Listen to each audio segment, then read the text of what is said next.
Un mercredi après-midi, le téléphone a sonné. Le recruteur de Système d'énergie de la Rivière, une entreprise française de production d'électricité, me poursuivait depuis 3 semaines et j'ai finalement accepté de l'écouter. Il s'agissait d'un poste d'ingénieur électricien senior pour leur principale installation de production.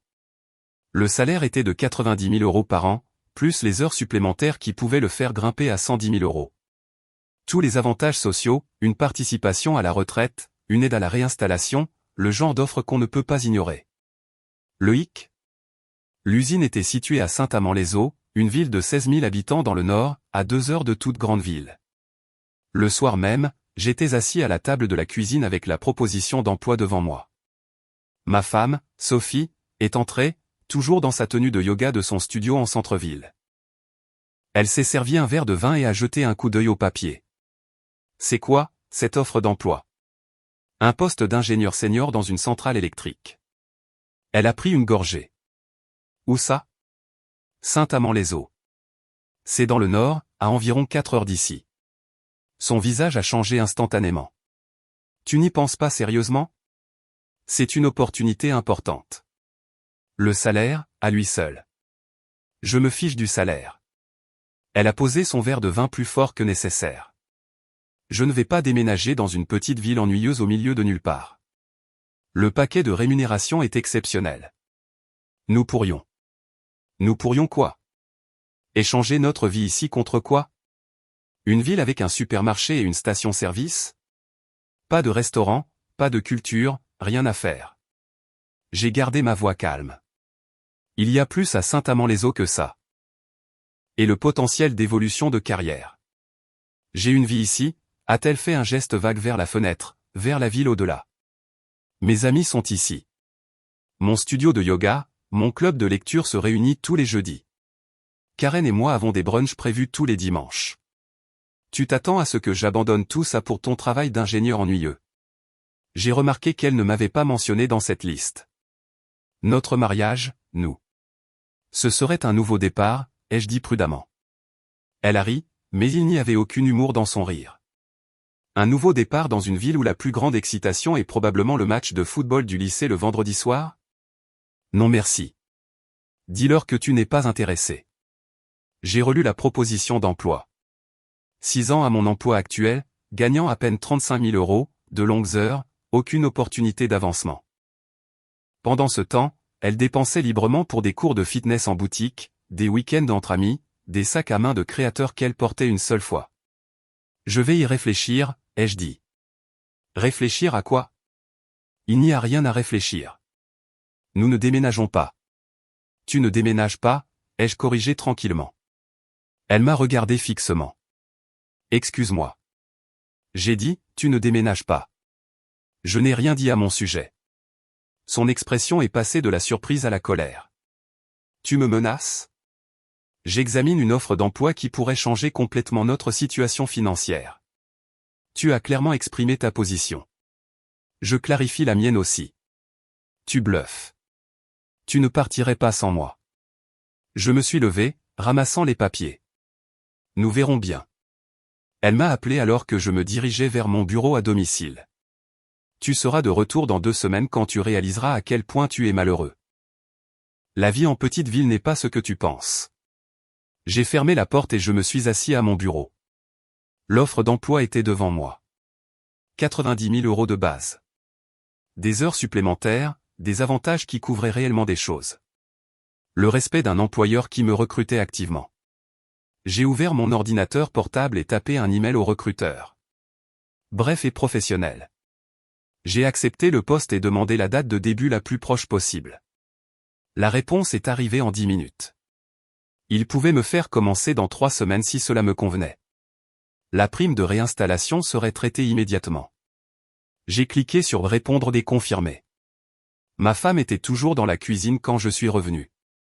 Elle a levé les yeux de son téléphone. Alors ? J'ai accepté le poste. Je commence dans 3 semaines. Elle a posé son téléphone lentement. Tu rigoles. Pas du tout. Et tu t'attends à ce que je fasse mes valises et que je te suive nulle part ? Je n'attends rien de toi. Tu as fait ton choix. J'ai fait le mien. Elle s'est levée, La voix montant. C'est insensé. Tu jettes notre mariage par la fenêtre pour un travail. Je saisis une opportunité qui va nous assurer financièrement pour le reste de nos vies. C'est toi qui as dit que tu ne venais pas parce que c'était une terrible idée pour toi. Peut-être. Pour moi, c'est la meilleure offre que j'ai jamais reçue. Elle a attrapé son verre de vin. Bien, vas-y. Mais quand tu reviendras en rampant dans un mois parce que tu es seul et que tu t'ennuies à mourir, ne t'attends pas à ce que j'oublie ça. Je comprends, ai-je dit simplement, et je comprenais. Je comprenais qu'elle accordait plus d'importance à son calendrier social qu'à notre avenir. Qu'elle me considérait comme un salaire qui devrait rester commodément situé près de son code postal préféré, qu'elle ne m'avait jamais demandé ce que je voulais ou ce dont j'avais besoin. 3 semaines plus tard, j'ai chargé un camion avec mes vêtements, mes outils et les quelques possessions qui comptaient vraiment pour moi. Elle regardait depuis le pas de la porte, les bras croisés, convaincue que je serais de retour avant le week-end. Je suis sorti de l'allée sans regarder en arrière. L'appartement en ville, celui qu'elle aimait tant, je l'ai laissé à son nom. Elle voulait rester. Elle pouvait trouver comment le payer. J'avais déjà ouvert un nouveau compte courant à Saint-Amand-les-Eaux et mon salaire y était viré. 4 heures au nord, je suis arrivé dans une ville qu'elle ne verrait jamais, et cela me convenait parfaitement. La première semaine à Saint-Amand-les-Eaux, j'ai séjourné dans un hôtel de longue durée pendant que je cherchais un logement. La ville n'était pas telle qu'elle la décrivait. Bien sûr, elle était plus petite, mais elle avait 3 supermarchés, une douzaine de restaurants et des gens qui vous saluaient d'un signe de tête quand vous les croisiez dans la rue. La centrale électrique était impressionnante. Une installation à la pointe de la technologie, une équipe expérimentée, une direction qui vous écoutait réellement quand vous parliez. Mon superviseur, un certain monsieur Dubois, était un vétéran de 30 ans qui avait vu tous les problèmes 2 fois. « Tu t'installes bien ?» m'a-t-il demandé le 3e jour. « Ça vient, je cherche toujours un logement à louer. » Il a sorti son téléphone. « Mon beau-frère a une maison. 3 chambres, garage, rue Calme. Il essaie de la louer depuis 2 mois. Je peux te faire un bon prix. » Le vendredi, j'avais signé un bail. 600 € par mois pour une maison entière avec jardin. En ville, nous payons 1200 € pour un appartement de 2 chambres avec des murs en papier. J'ai acheté des meubles de base dans un magasin local. Rien de fantaisiste, un lit, un canapé, une table de cuisine, tout ce dont j'avais besoin, rien de plus. Ma femme a commencé à envoyer des SMS ce week-end-là. « Comment va la ville ennuyeuse ?» J'ai répondu des heures plus tard. « Bien. Quand reviens-tu ? » Je ne reviens pas. Très drôle. Sérieusement, combien de temps ça va durer ? Je n'ai pas répondu à celui-là. Elle a essayé d'appeler dimanche soir. J'ai laissé la messagerie vocale prendre le relais. Elle a laissé un message expliquant qu'elle avait parlé à son amie Mélissa. Et Mélissa pensait que j'étais puéril. Je l'ai supprimé sans finir. Lundi matin, j'ai rencontré mon équipe, 8 ingénieurs, tous des professionnels solides qui connaissaient leur système sur le bout des doigts. Ils m'ont invité à déjeuner dans un restaurant en ville. La nourriture était meilleure que tout ce que nous payions 30 € l'assiette en ville. « Votre femme vous rejoint bientôt ?» a demandé Julien Moreau, l'un des techniciens seniors. « Non, elle a préféré rester là où nous étions. » Il a hoché la tête lentement. C'est arrivé à mon cousin. Sa femme ne voulait pas quitter Nantes. Ils se sont séparés 6 mois plus tard. Ça semble prendre cette direction, ai-je dit. Probablement pour le mieux. La vie en petite ville n'est pas pour tout le monde, mais les gens qui s'y plaisent, ils s'y plaisent vraiment. Ce soir-là, j'ai rejoint une salle de sport à 3 pâtés de maison de chez moi. 25 € par mois, jamais bondé, équipement qui fonctionnait réellement. J'ai commencé à y aller tous les matins avant le travail. Les SMS de ma femme sont devenus plus fréquents.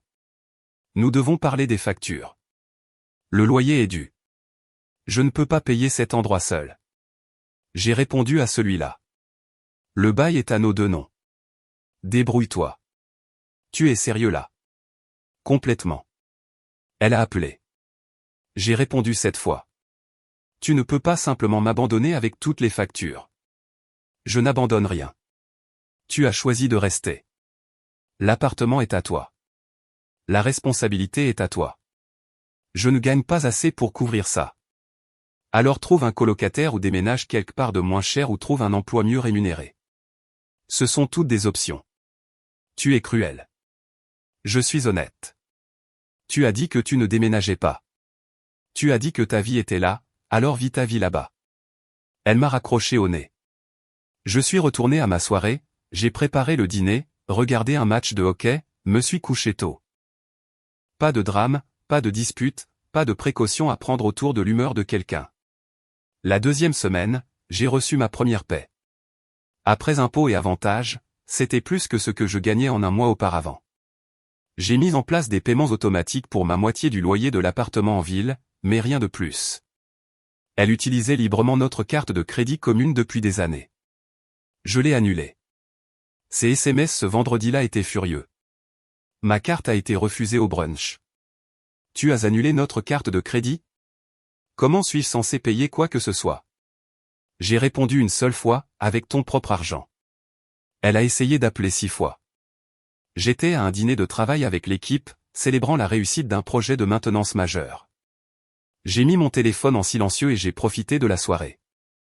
Monsieur Dubois a levé sa bière en l'honneur des opérations fluides et sans surprise. Nous avons tous bu à cela. Mon téléphone vibrait continuellement dans ma poche. Je l'ai ignoré complètement. Dimanche matin, je suis allé courir dans les quartiers près de chez moi. L'air était plus pur qu'en ville, plus calme. J'ai croisé des familles promenant leurs chiens, des vieux travaillant dans leur jardin, des enfants à vélo. Personne ne me reconnaissait. Personne ne se souciait de qui j'étais ou de ce que je faisais. C'était anonyme d'une manière que la ville n'était jamais, mais paisible au lieu d'être isolant. Ma femme a envoyé un long SMS cet après-midi-là. Des paragraphes sur la façon dont je détruisais notre mariage, sur la façon dont elle ne pouvait pas croire que je faisais ça, sur la façon dont je devais rentrer à la maison et discuter des choses comme des adultes. Je l'ai lu 2 fois, puis j'ai répondu « Je suis à la maison ». 3 semaines après mon arrivée, j'avais établi une routine. Travail, salle de sport, dîners occasionnels avec des collègues, projets de week-end autour de la maison. J'ai réparé la terrasse arrière, peint le garage, installé de nouveaux luminaires. Mon téléphone est resté principalement silencieux. Elle avait cessé d'envoyer des SMS quotidiennement. J'ai supposé qu'elle s'arrangeait ou qu'elle se plaignait à ses amis, ou les deux. Je ne m'en souciais pas particulièrement. L'un de mes collègues, un certain Thomas Bernard, m'a invité à un barbecue chez lui. Sa femme était amicale, leurs enfants étaient polis, et les autres couples présents étaient des gens authentiques qui posaient des questions sur votre vie parce qu'ils voulaient vraiment savoir. Ta famille vient te rendre visite, a demandé la femme de Thomas. J'en doute, ai-je dit. Ma femme n'était pas intéressée par la vie en petite ville. Elle a hoché la tête avec sympathie. Certaines personnes ont besoin de l'énergie de la ville. Il n'y a rien de mal à cela, mais c'est difficile quand les partenaires veulent des choses différentes. C'est vrai, ai-je convenu. Ce que je n'ai pas dit, c'est que ce n'était pas une question de ville contre petite ville. C'était une question de respect, de partenariat, et d'être réellement considéré comme plus qu'une source de financement pour le mode de vie de quelqu'un d'autre. Mais c'était de bonnes personnes, et elles n'avaient pas besoin d'entendre mes problèmes de mariage à leur barbecue. J'ai rentré chez moi ce soir-là en ressentant quelque chose que je n'avais pas ressenti depuis des années. Le contentement. Pas l'euphorie, pas le malheur, juste un contentement calme et constant de ma vie. Mon téléphone a vibré alors que j'entrais dans l'allée. Un SMS de ma femme. Nous devons parler. Appelle-moi. J'ai mis le téléphone dans ma poche et je suis entré. Quoi qu'elle veuille discuter, cela pouvait attendre que j'ai envie de m'en occuper, ce que je découvrais pourrait ne jamais arriver. 6 semaines après mon entrée en fonction, j'ai fait ma première période d'heures supplémentaires. La maintenance programmée de la turbine 3 a duré plus longtemps que prévu, et ils avaient besoin de l'ingénieur senior sur place. 16 heures au total, temps et demi après 8 heures. Le salaire supplémentaire est apparu sur ma prochaine fiche de paie. Presque 1 500 € pour un week-end. Je l'ai mentionné avec désinvolture à Monsieur Dubois le lundi. Oui, les heures supplémentaires ici s'accumulent vite, a-t-il dit. Certains gars gagnent 20 à 25 000 € supplémentaires par an s'ils le veulent. Tu es de niveau senior, donc tu auras la priorité sur les travaux complexes. Cela paie mieux. J'ai fait le calcul dans ma tête. Salaire de base plus les heures supplémentaires régulières pouvaient me faire dépasser les 100 000, peut-être 110 000 €, plus du triple de ce que je gagnais auparavant. La même semaine, l'amie de ma femme, Claire, a commenté l'une des publications sur les réseaux sociaux d'un de mes collègues. Quelque chose à propos d'une photo d'équipe lors d'un événement d'entreprise. Elle a tagué ma femme. Je l'ai su parce que ma femme a appelé 30 secondes plus tard. Claire dit que tu étais à un dîner d'entreprise chic. Un événement de reconnaissance d'entreprise. Ils le font tous les trimestres. Elle a dit que ça avait l'air cher. C'était bien. Silence de sa part. Alors, combien te paie-t-il? Je te l'ai dit quand j'ai eu l'offre. Tu as dit que c'était une bonne opportunité. Tu n'as pas dit exactement combien. 90 000 € de base. Une autre pause. Plus longue cette fois. 90 000 €. Oui, c'est. Elle s'est interrompue. C'est plus que ce que nous gagnons ensemble. C'est vrai. Et tu n'as pas jugé important de le mentionner. J'ai mentionné que c'était une opportunité exceptionnelle. Tu as dit que tu te fichais du salaire. Elle a fait un bruit de frustration. Je ne savais pas que c'était autant. Cela aurait-il changé ta réponse? Elle n'a pas répondu à cela. C'est ce que je pensais, ai-je dit. Y a-t-il autre chose? Nous devrions parler de tout. Nous parlons. Non, je veux dire en personne. Je pourrais venir ce week-end. Je travaille ce week-end. Heures supplémentaires pour la maintenance du système de refroidissement. Le week-end d'après. Je te ferai savoir. J'ai raccroché avant qu'elle ne puisse insister davantage. Les SMS ont commencé à changer après cela. Moins en colère, plus stratégique. J'ai pensé à nous. Peut-être que j'ai été trop rapide pour juger la vie en petite ville. Nous devrions donner une chance à Saint-Amand-les-Eaux ensemble. Je les lisais sans répondre.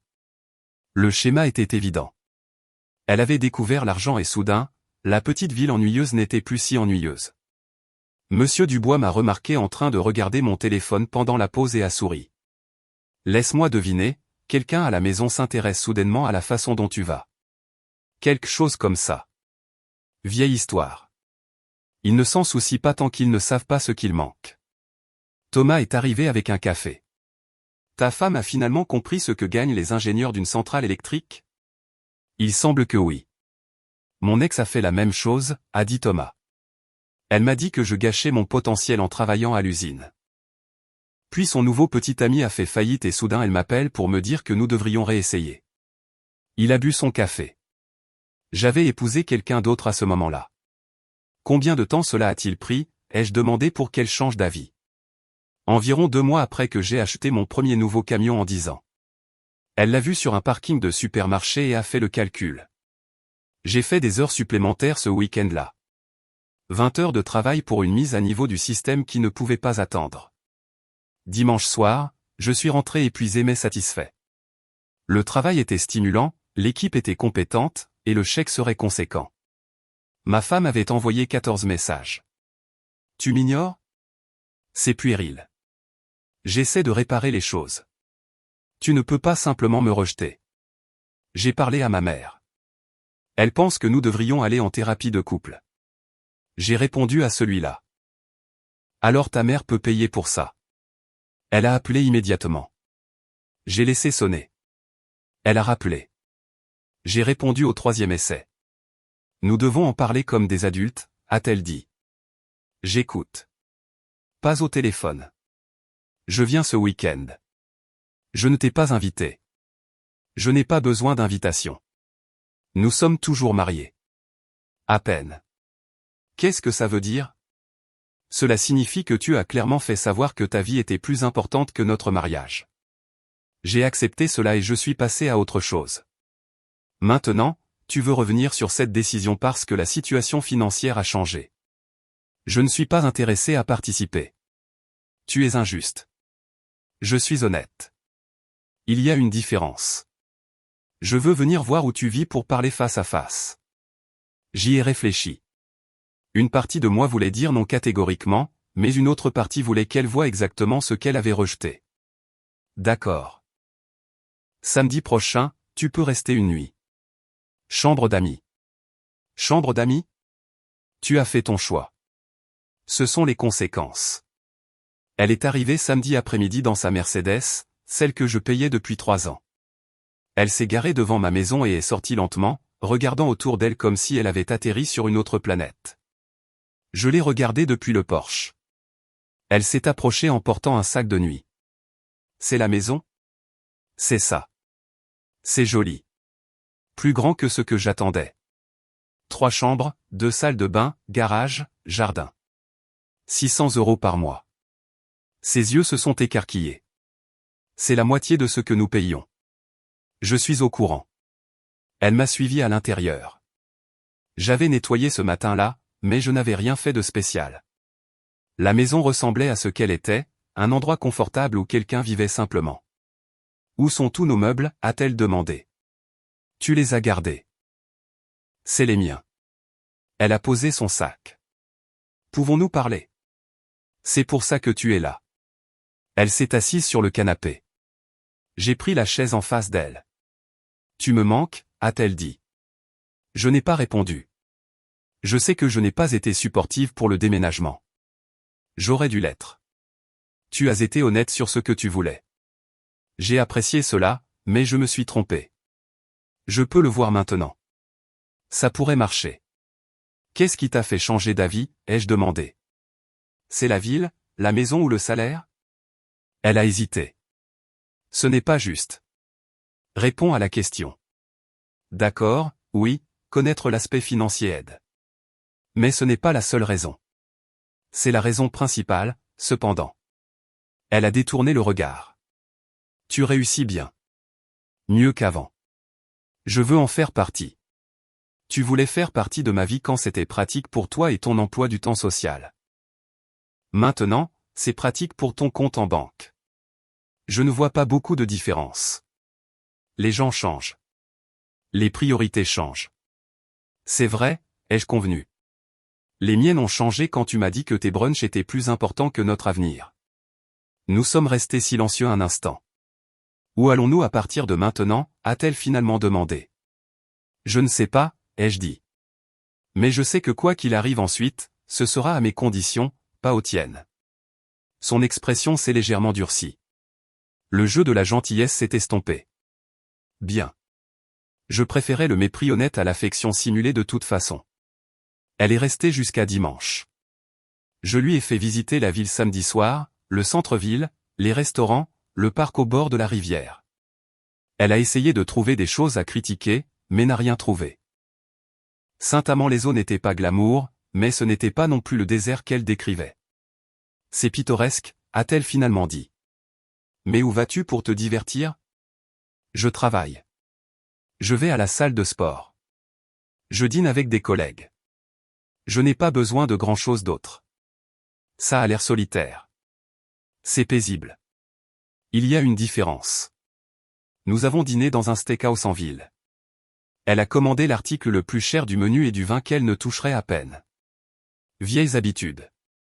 Alors, tu comptes rester ici définitivement, a-t-elle demandé.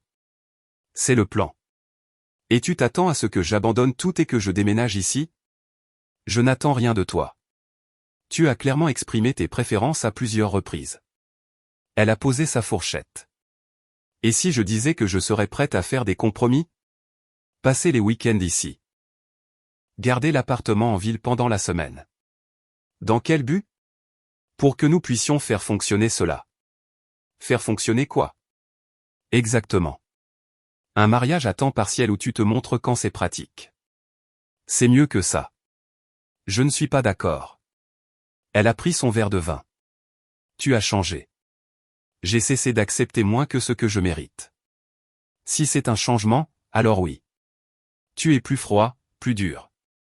Je suis plus clair sur ce que je veux et ce que je ne tolérerai pas, c'est-à-dire une partenaire, pas une personne dépendante avec un calendrier social. Sa mâchoire s'est serrée. Ce n'est pas juste. C'est exact. Nous avons fini le dîner en silence. J'ai payé l'addition. Elle n'a même pas tendu la main vers son sac à main. Et nous sommes rentrés à la maison. Dimanche matin, elle est descendue dans la tenue de yoga qu'elle avait emballée. Marque de designer. Cher. Elle avait toujours été exigeante sur son apparence. Y a-t-il un bon studio de yoga ici? Il y en a un sur la rue principale. Je n'y suis pas allé. Bien sûr que non. Elle a versé du café. Notre ancienne vie ne te manque pas du tout? Certaines parties? Pas beaucoup. Qu'est-ce qui te manque? J'y ai réfléchi honnêtement. Les restaurants étaient meilleurs. C'est à peu près tout. Elle m'a regardé fixement. C'est ça? C'est tout ce qui te manque. Qu'y a-t-il d'autre? L'appartement cher, les factures, passer tous les week-ends à entendre parler de drames avec tes amis. Quelle partie devrais-je manquer? Nous. Notre relation. Nous n'avions pas beaucoup de relations.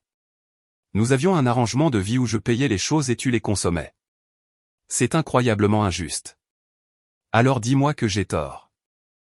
Dis-moi la dernière fois que tu m'as demandé comment s'était passée ma journée, mon travail, ce que je voulais ou ce dont j'avais besoin. Elle a ouvert la bouche, puis l'a refermée. C'est ce que je pensais. Elle est partie vers midi. Avant de monter dans sa voiture, elle s'est retournée. Je veux faire fonctionner cela. Malgré tout ce que tu penses. Alors prouve-le, mais pas avec des mots. Avec des actions. Quel genre d'action? Débrouille-toi. J'ai fini de donner des instructions sur la façon de prendre soin de moi. Elle est partie sans un mot de plus. La maison semblait plus légère après son départ.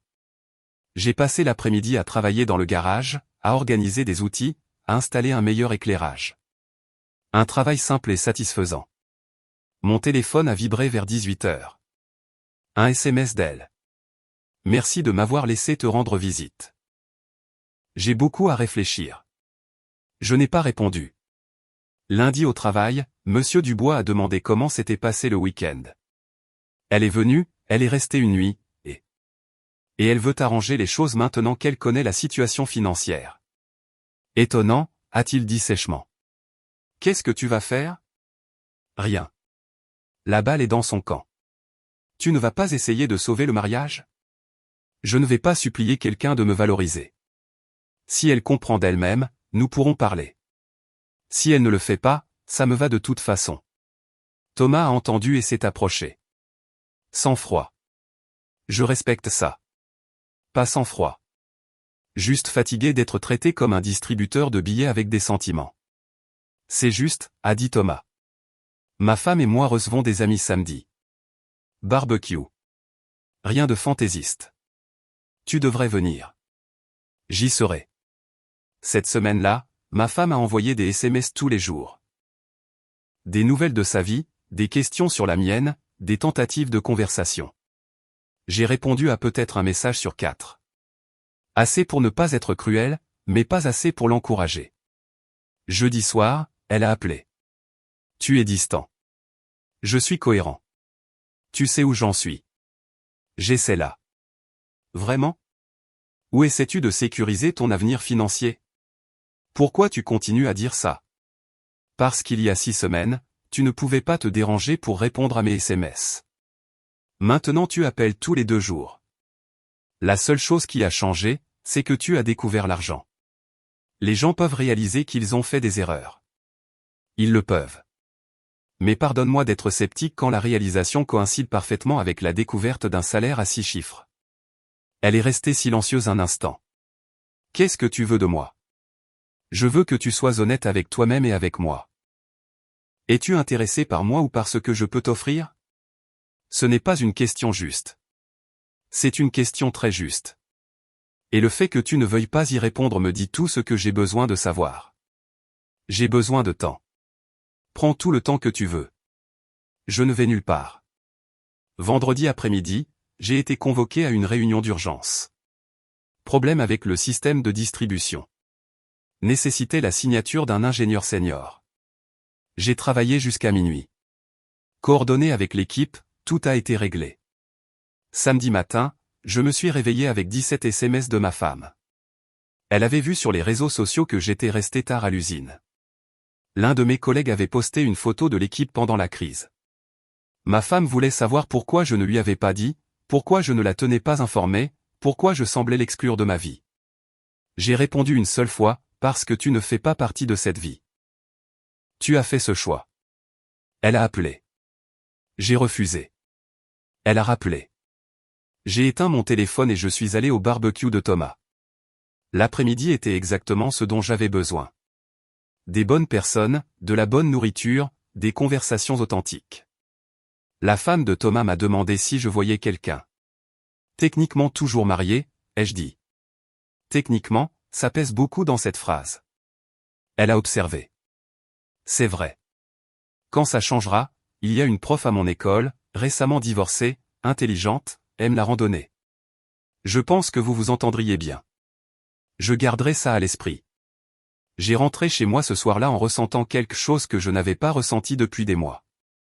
L'optimisme. Pas pour mon mariage qui était clairement en train de mourir, mais pour ce qui allait suivre. Mon téléphone avait 43 messages quand je l'ai rallumé. Je les ai supprimés sans les lire. Quoi qu'elle veuille dire, elle avait eu des mois pour le dire quand ça comptait. Maintenant, ce n'était que du bruit. 2 mois plus tard, ma femme est arrivée à l'improviste un mardi soir. Je suis rentré du travail pour trouver sa voiture dans l'allée. Elle était assise sur les marches du Porsche. Nous devons parler, a-t-elle dit. Tu as fait 4 heures de route sans appeler d'abord. Tu ne répondais pas à mes appels. Ça aurait dû te dire quelque chose. J'ai déverrouillé la porte et je suis entré. Elle a suivi. J'ai pensé à tout, a-t-elle commencé, à nous. À l'avenir. Je pense que je peux faire fonctionner le déménagement. Nous pouvons vendre l'appartement. Je peux trouver quelque chose ici. Arrête. Elle a cligné des yeux. Quoi? Arrête, c'est tout. Tu ne déménages pas ici. Mais je suis prête à le faire maintenant. Il y a 2 mois, tu as dit que cette ville était ennuyeuse et en dessous de toi. Tu as dit que tu avais une vie qui comptait. Maintenant, tu veux déménager ici parce que tu as fait le calcul sur ma fiche de paie. Tu t'entends? Les gens changent d'avis. Non. Les gens révèlent leurs priorités. Ta priorité est l'argent. Ça l'a toujours été. Son visage a rougi. Ce n'est pas vrai. Alors explique pourquoi tu t'en soucies soudainement. Explique pourquoi tu m'as ignoré pendant 6 semaines jusqu'à ce que tu découvres le salaire. Explique pourquoi chaque conversation tourne maintenant autour de l'arrangement des choses. Elle ne pouvait pas, c'est ce que je pensais, ai-je dit. Je demande le divorce. Tu ne peux pas être sérieux. Je n'ai jamais été plus sérieux à propos de quoi que ce soit. À cause de quoi? À cause de moi qui ne voulais pas déménager immédiatement? À cause de toi qui ne me voyais pas comme une personne, juste comme une ressource. Elle est restée là, bouche ouverte, cherchant ses mots. Elle n'en a trouvé aucun qui fonctionne. Tu peux rester ce soir si tu en as besoin. Chambre d'amis. Demain tu pars. C'est insensé. C'est en retard. Elle est partie cette nuit-là au lieu de cela, pleurant, en colère, lançant des accusations. Je suis resté dans l'embrasure de la porte et je l'ai regardé partir. Mercredi matin, j'ai appelé un avocat en ville. Le vendredi, les papiers de divorce étaient déposés. Pas de drame, pas de querelles interminables, juste une séparation légale propre. Ma femme a tout essayé. Larmes, colère, négociations. Rien n'a fonctionné. J'avais passé des années à être pratique. Maintenant, je choisissais d'être valorisé, et elle n'a jamais compris la différence. Le divorce a duré 3 mois. Propre, simple. Elle a gardé l'appartement en ville avec les paiements hypothécaires. J'ai gardé tout à Saint-Amand-les-Eaux et mon salaire est resté le mien. Elle a tenté une dernière poussée avant l'audience finale. Elle s'est présentée à ma porte avec une lettre qu'elle avait écrite. Cette page sur les erreurs et les secondes chances et comment nous pourrions recommencer. J'ai lu le premier paragraphe et je le lui ai rendu. La réponse est non. Tu n'as même pas tout lu. Je n'ai pas besoin de le faire. Tu as passé tout notre mariage à te faire passer en premier. Maintenant tu veux que je te fasse passer en premier à nouveau. J'en ai fini avec cet arrangement. Je t'aimais. Non, tu as aimé ce que je t'offrais. Il y a une différence. Elle est partie sans les drames cette fois-ci, juste une acceptation fatiguée. Le divorce a été prononcé un jeudi. J'ai signé les papiers pendant ma pause déjeuner, puis je suis retourné travailler sur une mise à niveau de transformateur. Monsieur Dubois m'a tapé sur l'épaule. Comment tu te sens? Plus léger. Bien. C'est comme ça que tu devrais te sentir. 6 mois après le divorce, j'ai acheté la maison que je louais. Le propriétaire m'a fait un prix juste et l'hypothèque était inférieure à mon ancien loyer. J'ai croisé la femme de Thomas au supermarché. Elle a mentionné à nouveau cette prof. J'ai demandé son numéro. Nous avons pris un café le samedi suivant. Son nom était Camille Leclerc. Elle enseignait le CM2, avait un chien nommé Filou, et riait de mon sarcasme au lieu de lever les yeux au ciel. Nous sommes allés faire de la randonnée le week-end suivant, puis avons dîné. Puis elle a commencé à rester le week-end. 1 an après avoir déménagé à Saint-Amand-les-Eaux, j'ai été promu ingénieur principal. 20 000 € de salaire supplémentaire, un véhicule de fonction, une autonomie totale sur les projets majeurs. J'ai appelé mon ex-femme une fois, non pas pour me vanter, juste pour clôturer le dernier compte que nous partagions. « Comment vas-tu » a-t-elle demandé, la voix prudente. « Bien. Tu te débrouilles. J'ai déménagé dans un endroit plus petit. J'ai pris un colocataire. C'est pratique. » Silence. « Est-ce que tu penses parfois à ce qui aurait pu être différent ? » Parfois. Puis je me souviens que tu as eu toutes les chances de choisir différemment. Je sais. Prends soin de toi, ai-je dit et j'ai raccroché. Je n'ai plus jamais rappelé. 2 ans après le déménagement, Camille et moi nous sommes fiancés. Une demande simple, pas de jeu, juste 2 personnes qui avaient compris ce qui comptait. Le mariage était petit. Mon équipe de l'usine, les amis professeurs de Camille, Monsieur Dubois, a fait un discours sur les secondes chances. J'étais là dans mon costume, regardant une femme qui m'avait choisi pour moi et j'ai réalisé quelque chose. Mon ex-femme avait raison sur une chose. Déménager à Saint-Amand-les-Eaux avait tout changé, juste pas de la manière qu'elle avait prévu.